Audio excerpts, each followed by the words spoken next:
కాకినాడ జిల్లా చిక్కంపేట మండలం బాబు జగజీవన్రావు ఇండిపేట వైఎస్ఆర్ కాంగ్రెస్ పార్టీకి చెందిన జత్తుక భవానీ శంకర్ ఆధ్వర్యంలో జత్తుక కొత్తపల్లి సింగంపల్లి గురంపల్లి వేమగిరి కాటగుండ చెందిన సుమారు 50 కుటుంబాలు వైఎస్ఆర్ కాంగ్రెస్ పార్టీకి రాజీనామా చేసి జగ్గంపేట నియోజకవర్గం ఉమ్మడి అభ్యర్థి జ్యోతుల నెహ్రూ సమక్షంలో తెలుగుదేశం పార్టీ తీర్థం పుచ్చుకున్నారు.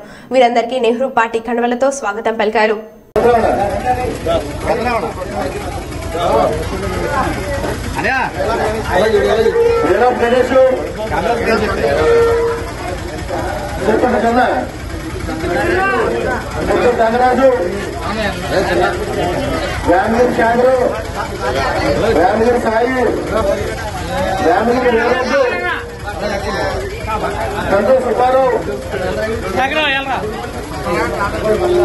బండి దుర్గా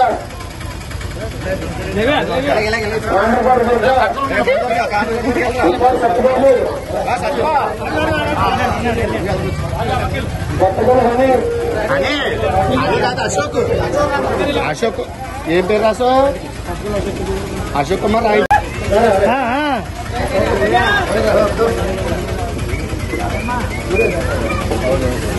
అందరం దిట్టు పెట్టు ఫోటో తీసు ఫోటో తీసు సార్తో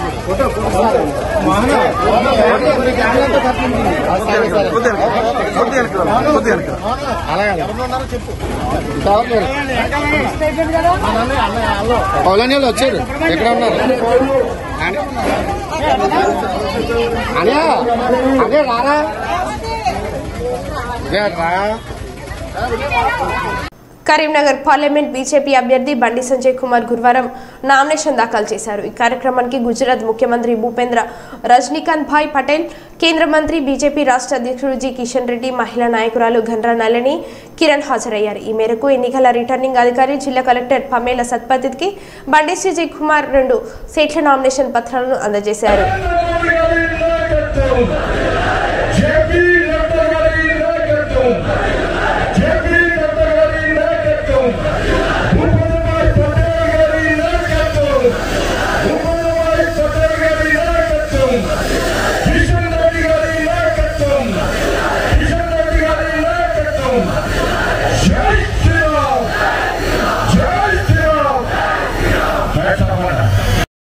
పులివెందుల అసెంబ్లీ వైఎస్ఆర్ కాంగ్రెస్ అభ్యర్థిగా నామినేషన్ వేసిన సీఎం జగన్ విజువల్స్.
పులివెందులలో సీఎం జగన్ నామినేషన్ సందర్భంగా బహిరంగ సభలో CM Jagan speech highlights. Pulivendula ఒక విజయ కాదా, మంచి చేయడం, మాట తప్పకపోవడం మన కల్చర్. టీడీపీ మాఫియా 4 దశాబ్దాల దుర్మార్గాల్ని ఎదురించి పులివెందుల బిడ్డలే. కరువు ప్రాంతంగా ఉన్న పులివెందులకు కృష్ణా నది నీళ్లు వస్తున్నాయి. Pulivendula culture, Kadapa culture, Rayalaseema culture అంటూ మనపై వేలెత్తి చూపిస్తున్నారు. ఈ అభివృద్ధికి కారణంగా వైఎస్ఆర్ అవినాష్ ఏ తప్పు చేయలేదని నేను నమ్మను కాబట్టే టికెట్ ఇచ్చాను. అవినాష్ రెడ్డి లేవనెత్తలేని ప్రశ్నలు సహేతుకమే కదా. అవినాష్ జీవితాన్ని నాశనం చేయాలని చూస్తున్నారు.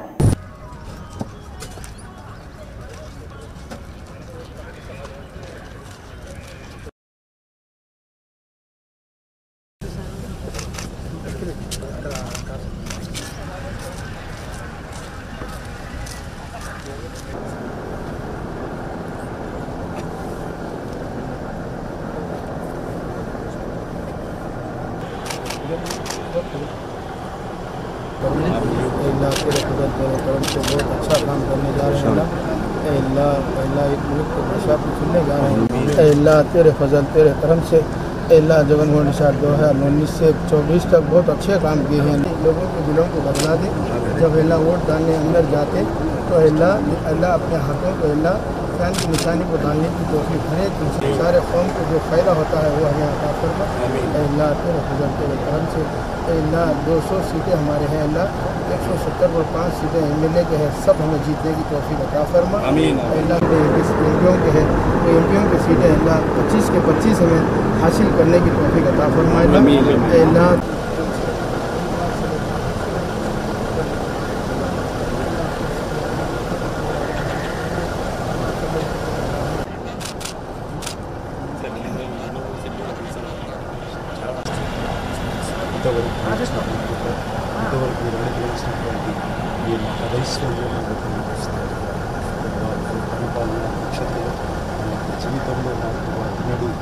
మా జీవితాలు రాబోయే ఎన్నికలలో మాకు ఒక సూర్యోదయమైన ఘనమైనటువంటి విజయం చేత 35 ఆశయం తన నాయకత్వమే మా జీవితాలు వెలుగుగా ఒకసారి మార్చి ఇదిగో నామినేషన్ వేయించిన సందర్భంలో మీ ప్రత్యక్షత ప్రశ్నలో మాకు జరిగినటువంటి క్షేమాన్ని బట్టి ఇచ్చిన ఆపద నుంచి మాకు కాపాడే మా సమస్త ఆపదను మా ప్రభా మీరు దాన్ని రక్షించేవాళ్ళని రుజువు చేసిన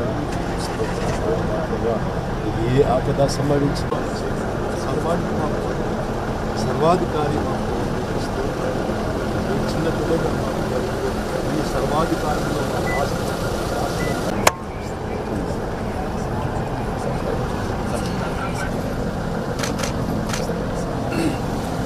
ఓం శ్రీనాథ विघ्नव्यालकुलप्रमत्तगरुडो विघ्नेव पञ्चाननः स्थिरैरङ्गैस्तुष्टुभागं सस्तनूभिः व्यसेम देवहितं यदायुः दीर्घमायुः मरुतयेनावर्धयन्ति शतमेधमेव शतात्मानं भवति शतमनन्दं भवति दीर्घमायुः मानं भवति शताय पुरुषश्रेन्द्रिय आयुष्येवेन्द्रिये प्रतिष्ठति सह्यसाहिने नमो भयं वैश्रवणाय कुर्महे समे कामान् कामकामाय मह्यम् कामेश्वरो वैश्रवणो दधातु प्रत्यास्महव्यैर्नमसो वसत्या मित्रं देवं मित्रदेयन्नोऽस्तु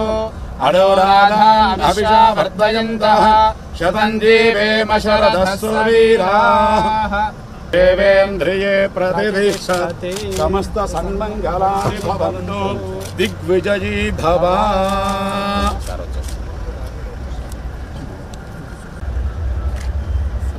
सारे पूरे दुआ बनाए सबको।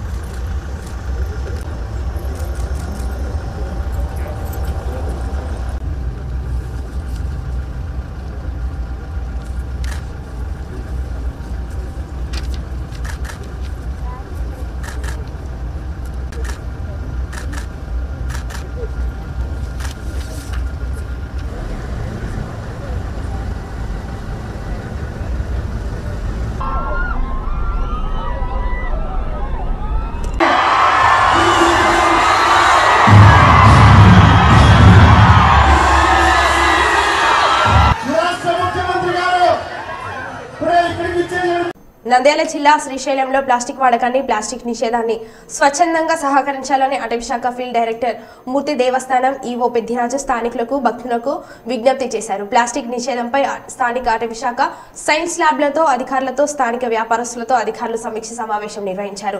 శ్రీశైలంలో ఇప్పటికే గత 10 రోజులుగా ప్లాస్టిక్ వాటర్ బాటిళ్లను నిషేధించారు. వాటర్ బాటిళ్ల అమ్మకాలను పూర్తిగా నిలిపివేశారు. శ్రీశైలంలో పర్యావరణాన్ని పచ్చదనాన్ని కాపాడాలని అడవి జంతువుల రక్షణకు అందరూ సహకరించాలని ఫీల్డ్ డైరెక్టర్ మూర్తి దేవస్థానం అధికారులను వ్యాపారస్తులను కోరారు. ఇప్పటికే పలు కంపెనీల వాటర్ బాటిళ్లను క్షేత్రంలోని దుకాణాలతో అమ్మకాలు నిలుపుదల చేశామని తెలిపారు. రాబోయే మీరందరితో సంప్రదించి మీరందరూ సందర్శించి మీరందరితో మాట్లాడుకొని తర్వాత ఎలా ఎకో ఫ్రెండ్లీ పర్యావరణానికి అనుకూలంగా మనము ఎలాంటి చర్య తీసుకుంటే వదిలే బాబు ఎందుకు ఇదేదో ఇబ్బంది అవుతుంది అంటారు. కానీ ఇది పెద్ద శత్రువులాగా మారిపోతుంది. చాలా పెద్ద శత్రువులు తెలియదు.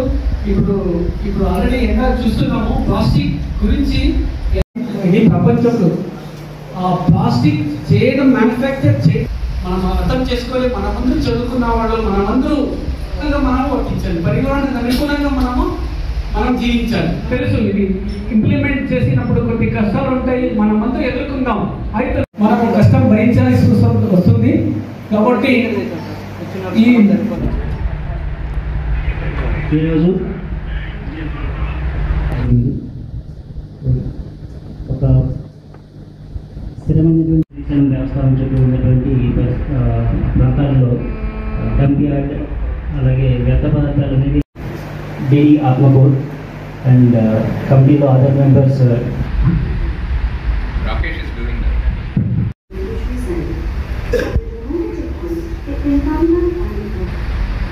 This measure reflects a commitment to affordability and quality. మనం అర్థం చేసుకోవాలి. మన ముందు చదువుకున్న వాళ్ళు మనమందరూ రాబోయే ఏది. నల్గొండ జిల్లా చుండూరు మున్సిపాలిటీ కేంద్రంలోని వాటర్ ట్యాంక్ చౌరస్తా వద్ద గాంధీజీ ఫౌండేషన్ ఆధ్వర్యంలో గాంధీజీ ఫౌండేషన్ చైర్మన్ రస్మా జిల్లా అధ్యక్షుడు డాక్టర్ కోడి శ్రీనివాసులు చలివేంద్రాన్ని ఏర్పాటు చేసి బుధవారం నాడు ప్రారంభించారు. ఈ సందర్భంగా డాక్టర్ కోడి శ్రీనివాసులు మాట్లాడుతూ ఎండాకాలంలో ప్రజల దాహాన్ని తీర్చేందుకు గాంధీజీ ఫౌండేషన్ ఈ చలివేంద్రాన్ని ఏర్పాటు చేసిందని తెలిపారు. ప్రజలందరూ ఈ చలివేంద్రాన్ని సద్వినియోగం చేసుకోవాలని సూచించారు.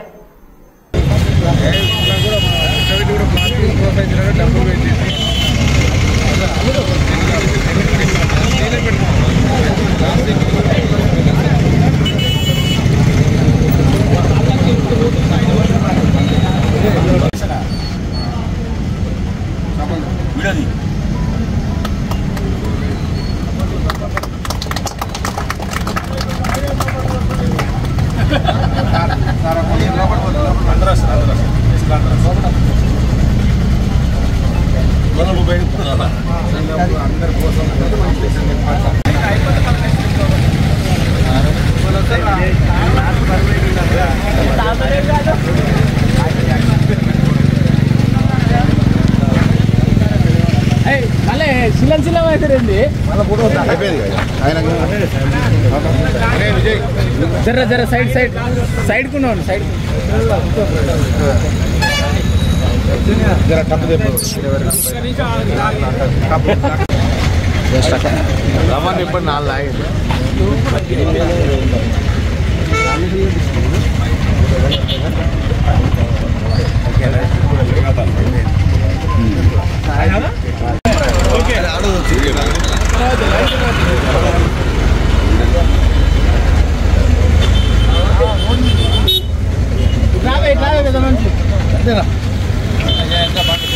రోడ్ మీద బాగా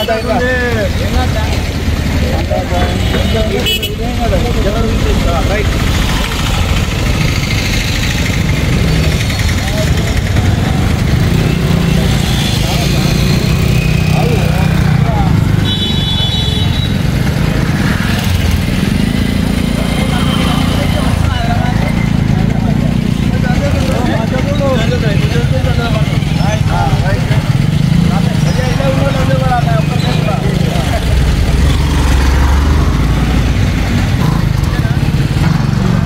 ఒక్క నిమిషం.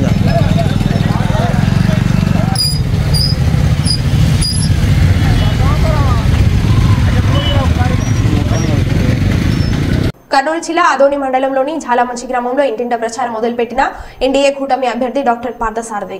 జలమంచి గ్రామ ప్రజలు భారీగా తరలి వచ్చి డ్రమ్స్ తో భారీగా జనసేన నాయకులు కార్యకర్తలు, టీడీపీ నాయకులు కార్యకర్తలు, బీజేపీ నాయకులు కార్యకర్తలు భారీగా తరలిన రావడం ఆనందంగా ఉందని తెలిపారు. యలమంచి గ్రామంలో ఇంటింటికి త్రాగడానికి కుళాయిలు వేస్తానని చెప్పి ఇప్పటి వరకు వేయలేదని, అలాగే తాత అమ్మమ్మలు సంపాదించుకున్న ఆస్తిని జగన్ ఫోటో పెట్టడం ఏంటని, ఆస్తి ఎవరు అబ్బా సొత్తు కాదని మా ఆస్తి మాపై, మీ ఫోటో ఏంటని ఎన్డీఏ కూటమి అభ్యర్థి డాక్టర్ పార్థసారథి మరియు జలమంచి గ్రామ ప్రజలు అన్నారు.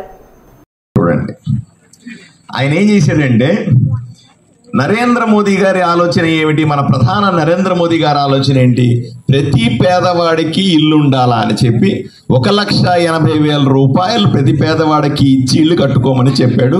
స్థలాన్ని, ప్రభుత్వాన్ని చూపించమని చెప్పాడు. మొన్నటిదాకా ఏమైంది, ప్రభుత్వ స్థలాలు ఉంటేనో పొరంబోకు స్థలాలు ఉంటేనో అసైన్డ్ భూములు ఉంటేనో దాన్ని పేదలకు కేటాయించేవాళ్ళు. నరేంద్ర మోదీ గారు డబ్బులు పంపిస్తే దాంతో కట్టేవాళ్ళు. రోడ్లు గట్రా కూడా పనికి ఆహార పథకం అంటే మీ మట్టి పని అంటాం కదా, ఆ మట్టి పని ద్వారా చేయించేవాళ్ళు. ఇలా ప్రతి పేదవాడికి కూడా భూమి వచ్చేది, ఇల్లు వచ్చేది, అది కూడా ఊరి పక్కనే ఉండేది. ఇప్పుడు సాయి ప్రసాద్ రెడ్డి ఎమ్మెల్యే అయిన తర్వాత ఒక కుంభకోణానికి తెరదీశాడు. ఏం చేశాడు?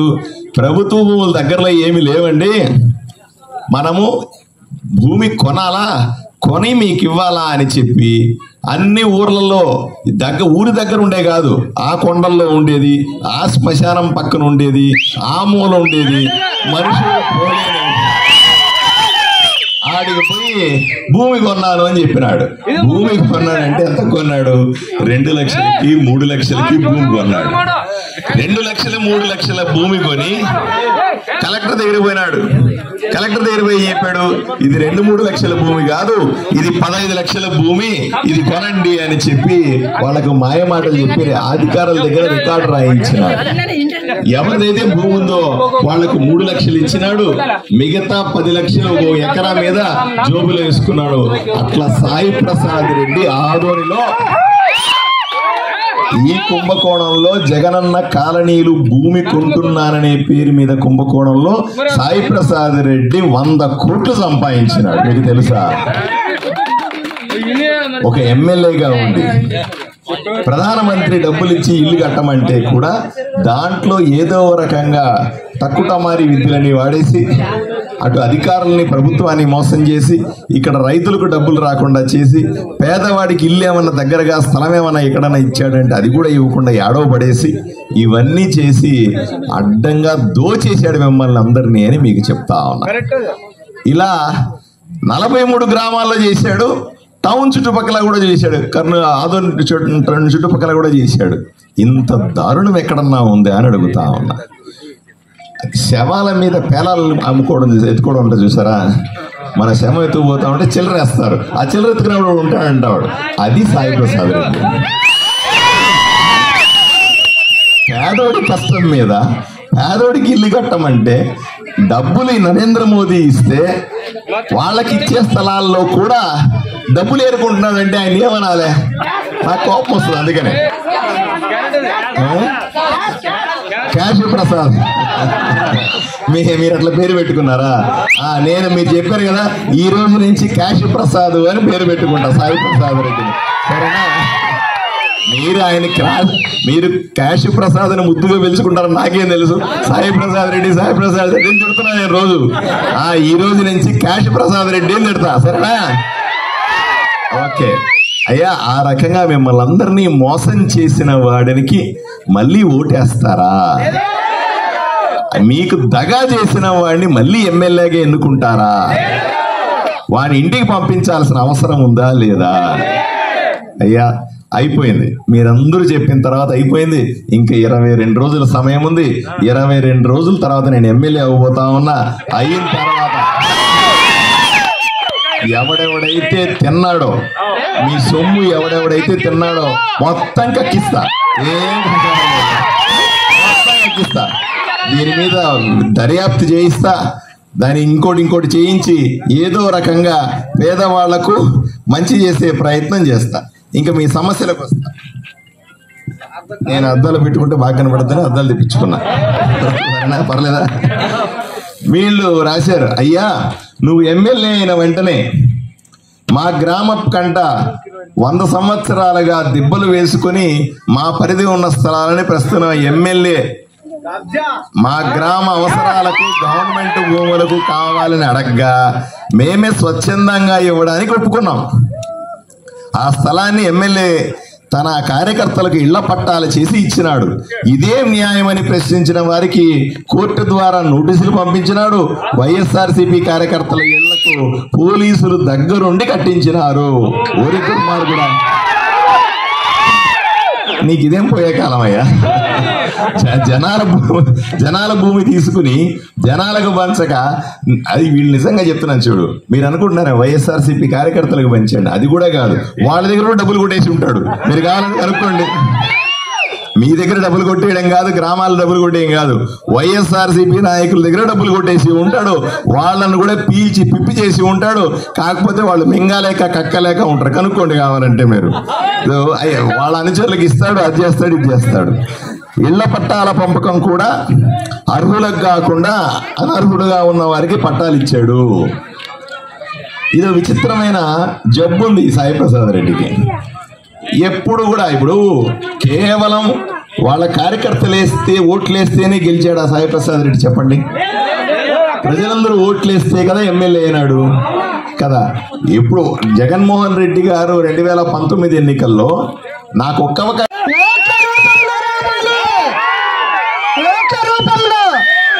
మన పార్థసారథిని ఈ ఊర్లో అత్యధిక ప్రజలతో గెలిపించవలసిందిగా కోరుకుంటున్నాను. ఎందుకంటే ఇందాకే అన్న అన్ని విషయాలు చెప్పారు కాబట్టి పార్థసారథిని అదేవిధంగా కురుబ నాగరాజు అన్న గారిని ఇద్దరు బడుగు బలహీన వర్గానికి చెందిన వ్యక్తులు మనం ఖచ్చితంగా ఓట్లేసి గెలిపిస్తేనే తిరిగి మనకు ఎమ్మెల్యే ఎంపీ పదవులు ఇస్తారు ఏ పార్టీ అయినా. కాబట్టి మనం అందరం కూడా తప్పకుండా అన్నను అత్యధిక మెజార్టీతో గెలిపిస్తారని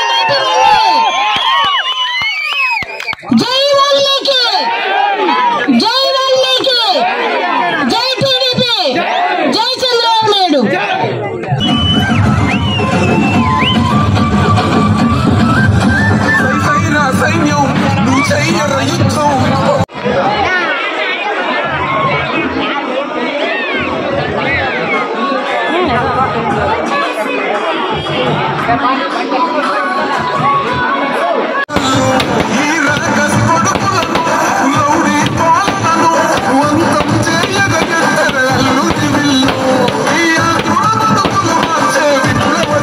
వర్ధనపేట మండలం రామోజీ కుమ్మరిగూడెం తండాలో ప్రమాదవశాత్తు మంటలు చెలరేగి గడ్డివాముపై పడడంతో ముఖ్య రామోజీ మంగుకి చెందిన 2 గడ్డివాములు పూర్తిగా దగ్నం.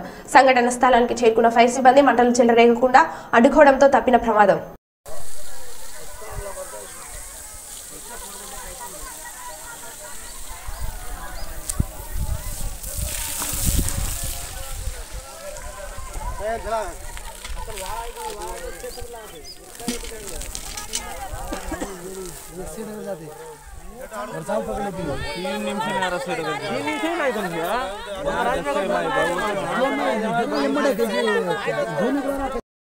కర్నూలు కార్పొరేషన్ పరిధిలోని పాణ్యం నియోజకవర్గంలో ఉన్న 36, 37 వార్డులలో గల బీడీ వర్కర్స్ కాలనీ పచ్చ బిల్డింగ్ల ఏరియాలో కాంగ్రెస్ సిపిఐ పార్టీలు బలపరిచిన సిపిఎం పార్టీ అభ్యర్థి కామ్రెడ్డి గౌస్ దేశాయ్ ఇంటింటి ప్రచార కార్యక్రమం నిర్వహించారు. ఈ సందర్భంగా ప్రజలు మాట్లాడుతూ గతంలో సిపిఎం పార్టీ ఎమ్మెల్యేగా గెలిచిన ఎంఏ గపూర్ చేసిన అభివృద్ధి తప్ప గత 15 సంవత్సరాలుగా ఎలాంటి అభివృద్ధి జరగలేదని, తాము పడుతున్న బాధలను సమస్యలను సిపిఎం పార్టీ అభ్యర్థి డి గౌస్ దేశాయ్ దృష్టికి తీసుకువచ్చారు అన్నారు. కామ్రెడ్డి గౌస్ దేశాయ్ మాట్లాడుతూ 2004లో సిపిఎం పార్టీ ఎమ్మెల్యేగా ఎంఏ గఫూర్ ను గెలిపించడం వల్ల మంచినీటి సమస్య పరిష్కారం కోసం కృషి చేయడం జరిగిందని, ఓవర్ హెడ్ ట్యాంకులు నిర్మించడం, పైప్ లైన్ల ద్వారా నీటిని అందించి కృషి చేయడం జరిగిందన్నారు.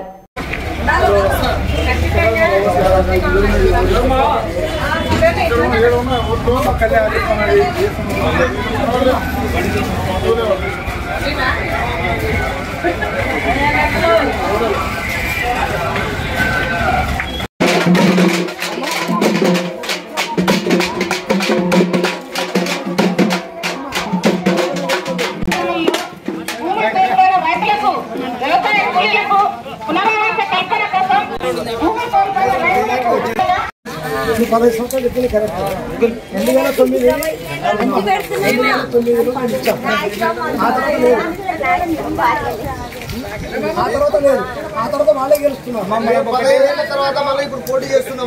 15 ఏళ్ల క్రితం మేము ఇచ్చిన ఇండే 32,000 ఇండ్లు ఇచ్చినాము ఈ జిల్లాలో. ఆ తర్వాత ఆడ పెట్టుబడి పెట్టిన వాళ్ళు వడ్డీ కట్టలేకుంటున్నారు, ఇంటి పడిగా కట్టలేకుంటున్నారు. అంటే కనీసం మాకు ఇల్లు ఇవ్వండి, భార్య కంత కట్టుకుంటామంటే కూడా ఆ పరిస్థితి లేదు. అందుకని నిరంతరం పేదల కోసం పోరాడేటువంటి పార్టీ సిపిఎం పార్టీ అని మీ అందరికి తెలుసు కదా. ప్రజల మధ్య తగాద పెట్టడం తప్ప. అందుకోసం మనం ఆలోచించాలి. మన ప్రాంతం అభివృద్ధి మంచి రోడ్లు ఎక్కడ 2007, 2009 వేసింది. ఆ సంవత్సరం దాకా సౌకర్యం 15 సంవత్సరాలు గడిపోయింది. మరి ఎమ్మెల్యేలు 3 సార్లు గెలిచారు. ఉంటేనే పేదల గురించి ఆలోచిస్తారు. వాడు ఏం ఆలోచించాలి. వాళ్ళ ఆస్తులు ఇప్పుడు ఈరోజు ప్రజలకు 13 కోట్ల రూపాయల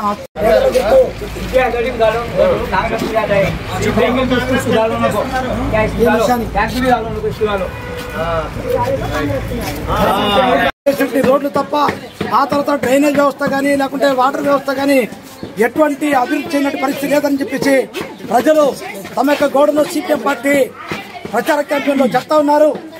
ఈ సందర్భంగా నేను రాష్ట్ర ప్రభుత్వానికి అంటే ప్రజానికాన్ని కోరుతా ఉన్నా. సిపిఎం పార్టీకి 2004లో అవకాశం ఇచ్చిన తర్వాత వీకర్షికాలంలో ప్రతి సందున ప్రతి ప్రాంతంలో కూడా సిసి రోడ్లు వేసి ఆ రకంగా త్రాగునీటి సౌకర్యం పైప్ లైన్ వేసి వాటర్ ట్యాంకులు కట్టిన తర్వాత నిర్మాణం చేశాం. కానీ 15 సంవత్సరాల కాలంలో కనీసం ఒక్క కొత్త పైప్ లైన్ కూడా వేయలేదన్నటువంటి ప్రజలే చెప్తా ఉన్నారు.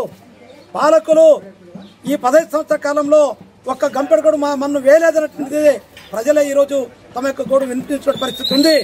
అందుకోసం ప్రజానికాన్ని కోరుతా ఉన్నాం. కబ్జాకారులను తరిమి కొట్టండి, ప్రాంతం నుంచి అభివృద్ధి నిరోధకం తరిమి కొట్టండి. ఈ ప్రాంతం అభివృద్ధి కోరుకుంటుంది. సిపిఎం పార్టీని సహకరించండి, సిపిఎం పార్టీకి ఓటేయండి. సుత్తికొడ వల్ల నక్షత్రం ఓటేయడం ద్వారా ఈరోజు మొత్తం ఈ ప్రాంత అభివృద్ధి కోసం తోడ్పాటు అందించిన వాళ్ళ మొత్తం అట్లే దేశవ్యాప్తంగా ఏదైతే ఇండియా కూటమిలో భాగంగా కాంగ్రెస్ సిపిఎం కలిసి పనిచేస్తుంది. అందుకోసం సిపిఐ ఈ ప్రాంతంలో ఆ రకంగా పోటీ చేస్తుంది. దాంట్లో దృష్టిలో పెట్టుకుని ప్రజానికాన్ని కోరుతా ఉన్నాం. ఇండియా కూటమిని బలపరచండి, ఇండియా కూటమిలో అభ్యర్థులకు ఓటేయాలని చెప్పేసి ప్రజానికానికి విజ్ఞప్తి చేస్తా ఉన్నాం. మరో బులెటిన్లో మళ్ళీ కలుద్దాం. Stay tune.